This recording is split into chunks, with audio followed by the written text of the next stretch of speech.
आज की क्लास में क्लास 10th मैथ प्रश्नावली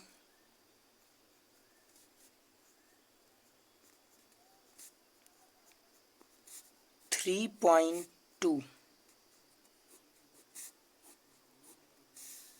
के पहले का ये 5वां क्वेश्चन सॉल्व करेंगे। तो क्वेश्चन है √2x प्लस √3y बराबर 0, √3x माइनस √8y बराबर 0। हमें इसे प्रतिस्थापन विधि से सॉल्व करना है। तो प्रतिस्थापन विधि क्या है? प्रतिस्थापन विधि मैंने आपको पिछले क्लास में भी बताया है कि प्रतिस्थापन विधि यह एक ऐसी विधि होती है जिसमें किसी एक समीकरण से x या y का मान निकालकर अगले समीकरण में रखा जाता है। मतलब इसको हम मान लेंगे समीकरण 1 और इसको मान लेंगे समीकरण 2। इसमें किसी भी एक समीकरण से x या y का मान निकालकर अगले समीकरण में रखा जाता है।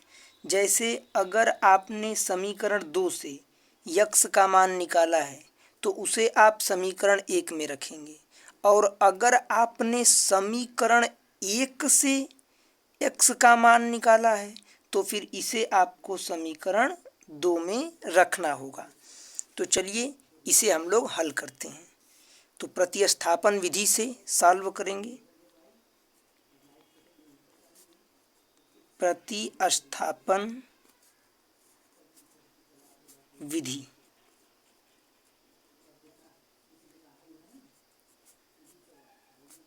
ये हम लोग सॉल्व कर रहे हैं। तो पहले किसी भी एक समीकरण से x या y का मान निकालना होगा। तो चलिए समीकरण 1 से ही मान निकाल लेते हैं। तो लिखेंगे समीकरण 1 से समीकरण 1 क्या है? ये है √2x प्लस √3y बराबर 0। यहाँ से x का मान निकालते हैं। तो जिसका मान निकालना होता है उसको बराबर के एक तरफ और बाकी को बराबर के दूसरे तरफ भेज दिया जाता है। तो ये √2x बराबर 0, बराबर के इधर प्लस का √3y है तो उधर जाएगा तो माइनस का √3y हो जाएगा। तो x बराबर माइनस का √3y अपान ये √2 हो जाएगा।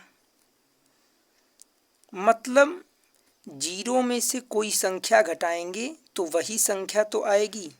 अब x का मान हमें मिल चुका है। तो मैंने आपको बताया किसी एक समीकरण से x या y का मान निकालकर अगले समीकरण में रखा जाता है। तो हमने x का मान कहाँ से निकाला है? समीकरण 1 से निकाला है। तो इसे अगले समीकरण में रखेंगे, मतलब इसे समीकरण 2 में रखा जाएगा।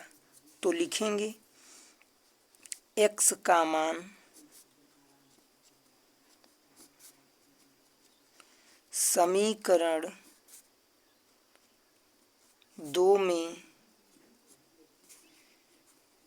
रखने पर समीकरण 2 क्या है? तो समीकरण 2 है √3x माइनस √8y बराबर 0। √3x माइनस √8y बराबर 0। अब ध्यान दीजिएगा, अब हमें x के प्लेस पे कितना रखना है? -√3y/2। तो समीकरण 2 में जहाँ पे यक्स दिख रहा है वहाँ पर -√3y/2 रख देंगे। तो √3 इन दोनों के बीच गुणा का चिन्ह होगा। एक्स के प्लेस पे -√3y/√2 माइनस ये क्या है √8y, इसे नोट कर लेंगे बराबर 0। तो करड़ी में 3 का करड़ी में 3 में गुणा होगा तो ये करड़ी में 9 हो जाएगा, माइनस यहाँ पे आगे लग जाएगा y/√2 माइनस √8y। अब ध्यान दीजिए ये माइनस करड़ी में 9 का वर्गमूल निकालिए, ये 3 हो जाएगा बटे करड़ी में 2, ये y लगा हुआ है माइनस √8y, ये बराबर 0 बराबर 0। अब ध्यान से देखिए, अब ये तो भिन्न का घटाना बन गया तो इसके बटे में 1 मानेंगे और इन दोनों का एलसीएम निकालेंगे। तो एलसीएम आएगा √2, तो -3y माइनस, अब 1 का 2 में गुणा करेंगे √2 होगा। √2 का नियम क्या होता है कि हर से लस में भाग देते हैं, तो 1 से इसमें भाग देंगे तो √2 बार भाग जाएगी। अब √2 का गुणा करेंगे √8 में तो ये आएगा √16y बराबर 0। तो ध्यान दीजिएगा मैं यहाँ सॉल्व कर देता हूँ। ये -3y एज इट इज रहेगा, ये ध्यान दीजिए -16 का वर्गमूल 4y बराबर, ये करड़ी में 2 यहाँ भाग कर रहा है तो उधर जाके ये गुणा करेगा तो ये हो जाएगा 0 गुणे करड़ी में 2, तो -3 - 4 -7y बराबर 0 का किसी संख्या में गुणा करने पर 0 आता है। तो हमें तो y का मान चाहिए तो y बराबर 0 बटे में -7 हो जाएगा, क्योंकि 7 इधर भाग कर रहा है तो इधर आएगा तो सॉरी ये 7 इधर गुणा कर रहा है, इधर आएगा तो भाग करेगा। गुणा क्यों कर रहा है? क्योंकि 7 एक अचर संख्या है और y एक चर संख्या है। अगर एक चर संख्या और अचर संख्या के बीच कोई चिन्ह न दिया हो तो वहाँ हमेशा गुणा का चिन्ह मानते हैं। तो यहाँ गुणा बराबर के उधर आके भाग करेगा। अब y का मान आ चुका है तो हमारा y का मान आया है 0। अब हमें x का मान निकालना है तो इसी y के मान को हम दोनों में से किसी एक समीकरण में रखेंगे तो x का मान अपने आप निकल जाएगा। तो लिखेंगे y का मान समीकरण 1 में रखने पर